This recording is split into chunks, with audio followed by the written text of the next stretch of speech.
Tasikmalaya. Ada dua hal ketika kita mendengar kata Tasikmalaya. Umat Islam dan kota yang dijuluki dengan kota santri. Maka Tasikmalaya dikenal dengan kota banyaknya pesantren, yang artinya mayoritas penduduk Tasikmalaya beragama Islam. Tasikmalaya tidak hanya penduduknya yang mayoritas Islam dan keindahan alamnya yang sangat luar biasa, tetapi adat dan budayanya yang hingga saat ini tetap dijaga dan dilestarikan. Adat dan budaya yang melebur dengan umat Islam, yang kemudian menyatu dengan keindahan alamnya, membuat Tasikmalaya mampu memberikan citra yang baik bagi daerahnya sendiri. Tidak hanya itu, Tasikmalaya juga menjunjung tinggi nilai toleransi.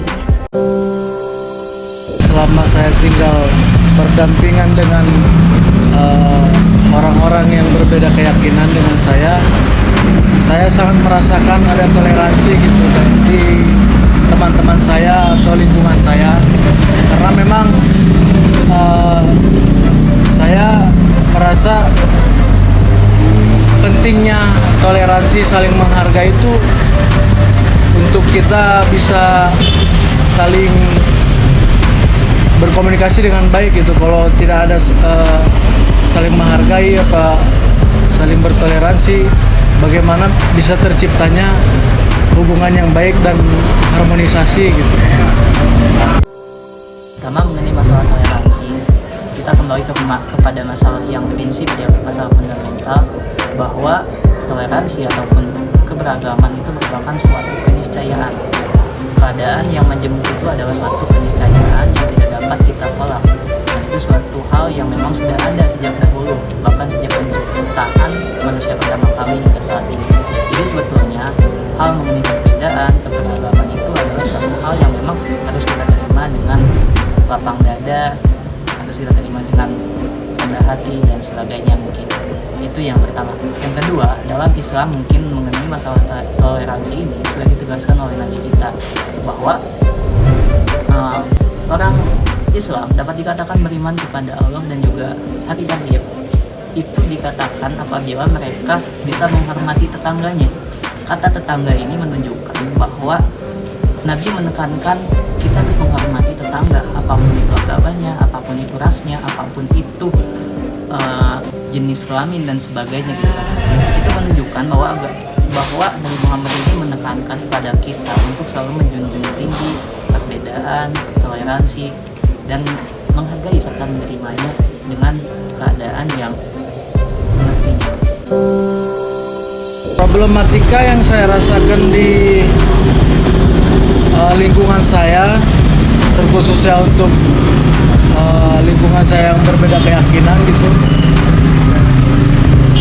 saya nggak terlalu merasakan terintimidasi atau banyak problem gitu, karena memang yang tadi saya katakan,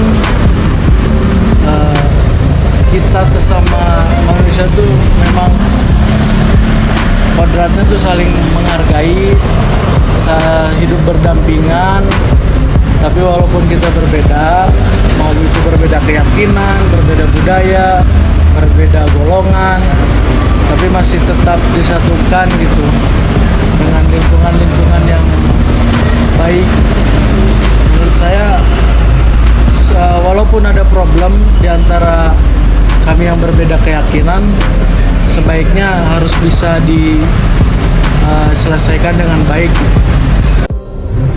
Sebetulnya untuk masalah atau persoalan yang terjadi memang dapat dikatakan masih sering terjadi. Pertama, saya kasih contoh mengenai masalah kecil yang memang sering kali diperdebatkan, terutama dalam internal Islam sendiri, yaitu mengenai pengucapan selamat hari Natal. Sebetulnya masalah ini sering kali diperdebatkan, apakah memang diperbolehkan atau tidaknya. Memang ada pendapat yang memperbolehkan, ada pendapat lagi yang tidak memperbolehkan. Akan tetapi menurut hemat saya gitu kan, itu sebetulnya tidak harus menjadi persoalan gitu. Karena menyangkut masalah iman itu adalah esensi gitu kan.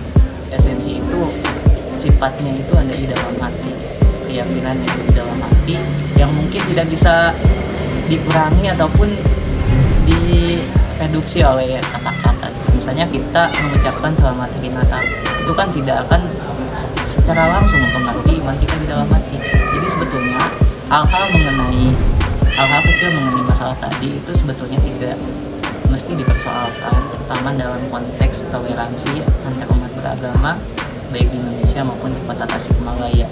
Jadi pada dasarnya ini mengenai masalah interpretasi dari suatu penafsiran ayat suci ataupun dalil, baik itu hadis dan sebagainya, dan itu dikembalikan kepada pandangan dari perspektif orang itu mengenai masalah ini.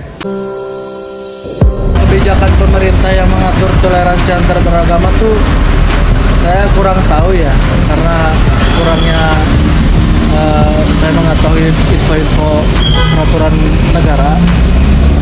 Tapi yang saya rasakan tuh rasa dari manusia-manusianya itu sendiri gitu, untuk bisa bertoleransi antar sesama, antar berbeda keyakinan, dan juga mungkin dibiasakan oleh budaya yang memang saling hidup berdampingan walaupun berbeda keyakinan, tapi bisa saling bekerja sama, bisa hidup berdampingan, bisa berhubungan baik. Mungkin sebetulnya untuk mengatasi persoalan ini pada dasarnya kita harus kembalikan Pancasila sebagai landasan hidup dan landasan filosofis berbangsa dan bernegara, di mana kita mengenal dengan Pancasila salah satu simbolnya adalah Bhinneka Tunggal Ika, di mana walaupun kita berbeda-beda namun tetap satu tujuan. Jadi sebetulnya hal untuk mengatasi segala persoalan terutama mengenai masalah toleransi ini adalah bagaimana pemerintah bisa mengemas dan juga memberikan pemahaman dan juga wawasan mengenai Pancasila. Pemerintah bisa membuat suatu kebijakan ataupun suatu keputusan, yaitu dengan menerapkan pengetahuan wajib tentang Pancasila ini, terutama mengenai perbedaan dan juga keberagaman yang ada di Indonesia. Pada intinya adalah pemerintah harus bisa memberikan wawasan dan juga pemahaman sejak dini kepada masyarakat, kepada warga negara tentang Pancasila ini, tentang keberagaman ini, tentang perbedaan ini, dan juga tentang kondisi yang menjemuk dari masyarakat Indonesia. Jadi wawasan dan juga pemahaman ataupun pengetahuan yang diterapkan sejak dini mengenai perbedaan yang telah terbentuk di Indonesia ini, saya kira sangat fundamental gitu, dan juga sangat substansial untuk dibuat suatu kebijakan ataupun suatu keputusan agar pemahaman dan wawasan ini dapat dirasakan oleh masyarakat Indonesia. Harapan saya untuk kedepannya bagi teman-teman yang hidup dengan keyakinan minoritas tapi di lingkungan mayoritas, menurut saya harap itu tuh nggak usah merasa terkucilkan atau merasa terintimidasi dengan kelompok-kelompok yang mayoritas gitu. Karena saya yakin teman-teman kita yang mayoritas juga bisa menghargai kita, bisa menganggap kita tuh sebagai sama dengan mereka gitu. Jadi selagi kita masih bisa menghargai dengan mereka dan bisa nyambung sama mereka, bisa menempatkan diri, saya rasa kita nggak usah merasa terasingkan oleh kelompok mayoritas gitu. Sebetulnya mungkin untuk masalah ini cukup simpel karena memang toleransi yang ada di kota Tasikmalaya ini sudah terbentuk gitu. Adalah bagaimana kita bisa menjaga dan juga kita bisa memelihara yang telah ada, jangan sampai mungkin keadaan yang sudah stabil, keadaan yang mungkin sudah cukup baik menjadi justru sebaliknya gitu. Dan ini mungkin kembali kepada kita untuk memberikan pemahaman dan juga wawasan bahwa kemajemukan itu adalah suatu hal yang memang sudah keniscayaan gitu, yang tidak dapat ditolak dan mungkin sudah ada gitu. Jadi perbedaan ini sebetulnya adalah suatu hal yang membuat masyarakat kota Tasikmalaya ini menjadi lebih istimewa, menjadi berwarna, dan juga menjadi lebih baik.